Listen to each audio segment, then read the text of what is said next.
Hello friends, welcome back to KS kitchen. ఈరోజు మనం బీరకాయ కొబ్బరి కర్రీ ఎలా తయారు చేయాలో తెలుసుకుందాం. ముందుగా ఒక కప్పు బీరకాయ తీసుకున్నా అండి, ఒక అర్ధ కప్పు కొబ్బరి, ఒక 3-4 టేబుల్ స్పూన్ల ధనియాల పొడి, ఒక 5-6 వెల్లుల్లి రెప్పలు, అలాగే ఒక పెద్ద ఉల్లిపాయ తీసుకున్నానండి. అలాగే ఒక 8-10 కరివేపాకు రెబ్బలు తీసుకున్నాను. ఒక 2-3 టేబుల్ స్పూన్ల కారం, 1 టేబుల్ స్పూన్ ఉప్పు తీసుకున్నాను అండి. ముందుగా ఒక మిక్సీ జార్ తీసుకొని అందులో ముందుగా తీసి పెట్టుకున్న వెల్లుల్లిపాయలు, అలాగే ఒక అర్ధ కప్పు ఎండు కొబ్బరి, అలాగే 1-2 టేబుల్ స్పూన్లు లేదా 3 టేబుల్ స్పూన్ల ధనియాల పొడి మీకు సరిపడా వేసుకోండి. నేను ఇక్కడ 2 టేబుల్ స్పూన్ల ధనియాల పొడి తీసుకున్నాను అండి.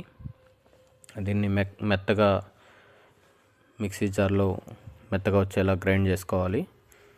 గ్రైండ్ అయిన తర్వాత నేను ఇక్కడ స్టవ్ వెలిగించుకొని స్టవ్ పై ఒక పెనం పెట్టుకుంటున్నానండి. పెనం పెట్టుకున్న తర్వాత పెనం బాగా వేడయ్యేంత వరకు వెయిట్ చేసి నుంచి 2 టేబుల్ స్పూన్ల ఆయిల్ వేస్తున్నాను అండి.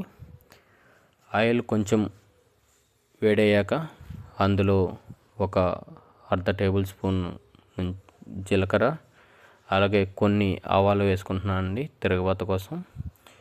ఇవి వేసుకొని లైట్గా కలుపుతూ ఉండాలి. ఇలా కలిపిన తర్వాత కొంచెం చిటపటాని సౌండ్ వస్తుందండి. చిటపటాని సౌండ్ వచ్చాక దానిలో ముందుగా కడిగి పెట్టుకున్న కరివేపాకు వేసుకున్నాను అండి.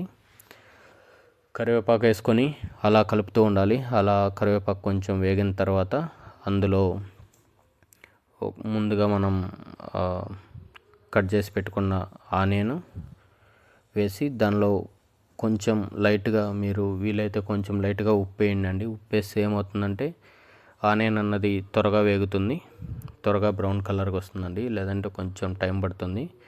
ఇలా చేసేటప్పుడు కొంచెం లో ఫ్లేమ్లో అలా కలుపుతూ ఉండండి, లేదంటే మాడిపోయి మాడు వాసన వస్తుందండి.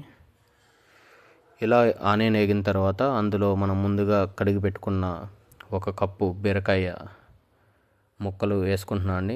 బీరకాయ ముక్కలు వేసుకున్నాక వాటిని అలా కలుపుతూ ఉండాలి. ఇలా చేయడం వలన బీరకాయలో మనం కడిగినప్పుడు వాటర్ ఉంటాయండి, ఆ వాటర్ కొంచెం ఎవాపరేట్ అవుతాయి. వాటర్ ఎవాపరేట్ అయ్యాక అందులో కొంచెం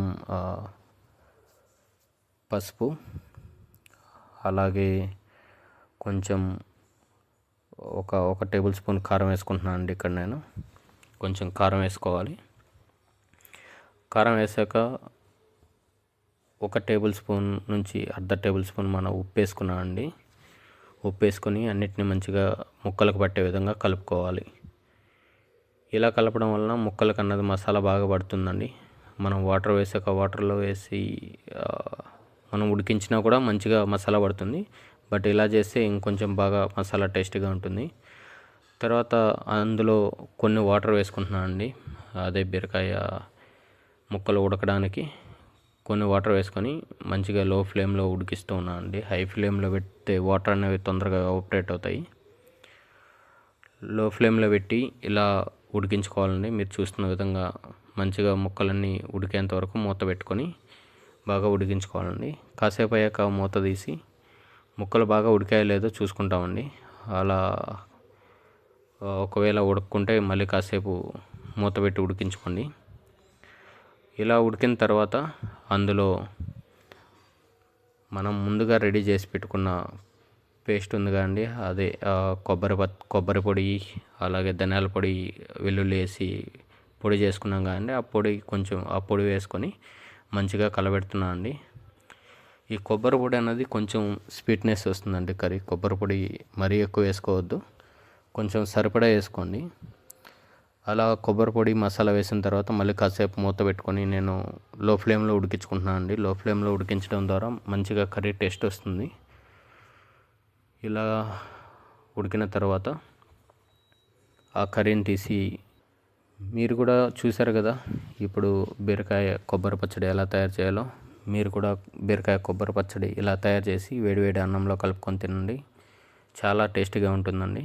మీకు ఈ వీడియో నచ్చినట్లయితే లైక్ చేయండి, షేర్ చేయండి, సబ్స్క్రైబ్ చేయండి. Thank you.